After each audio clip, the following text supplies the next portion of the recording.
কেউ আমার নবীজিকে ছাগলের পালের পিছে পিছে দেখে, তাদেরকে আমরা বলি তোমরা আমার নবীকে মেরাজে জিবরিলের আগে আগে দেখো না। কেউ আমার নবীকে ছাগলের পিছে পিছে দেখে, আমরা ওনাদেরকে বলি তোমরা আমার নবীকে মসজিদে আকসায় সমস্ত আম্বিয়ার জামাতের ইমামতের মুসল্লায় দেখো না।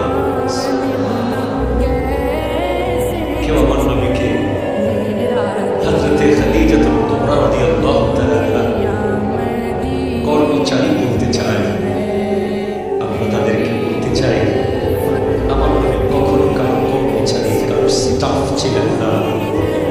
আমার নবী খাদিজাতুল কুবরা রাদিয়াল্লাহু তাআলা ব্যবসায়ী অংশীদার ছিলেন, উদার ব্যবসা ছিল। আরো জোরে বলেন সুবহানাল্লাহ। কেউ আমার নবীকে যদি রাখাল শব্দ বলতে চায়, আমরা তাদেরকে বলবো কোরআন পড়ো, ইয়া আইয়ুহাল্লাযীনা আমানু লা তাকুলু রা'ইনা ওয়া কুলু যুরনা।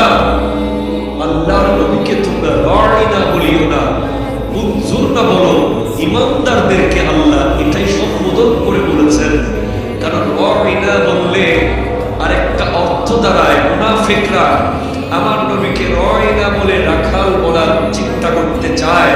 আল্লাহর পছন্দ হয়নি, যদিও তারা বলছে না আমরা তোমরাকে বলছি আমাদের দিকে দৃষ্টি দেন।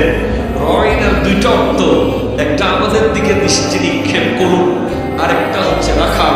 তারা বলছে একটা, বোঝাচ্ছে আরেকটা। সেজন্য আমার আল্লাহ বলছেন রা'ইনা বলিও না, উজ্জুর না বলো।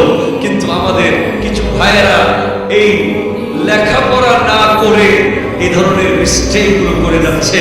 আল্লাহ ওনাদেরকে নবীজির শানে শব্দ চয়ন করার ক্ষেত্রে হাজারবার সতর্ক হওয়ার তৌফিক দান করুন। জোরে বলেন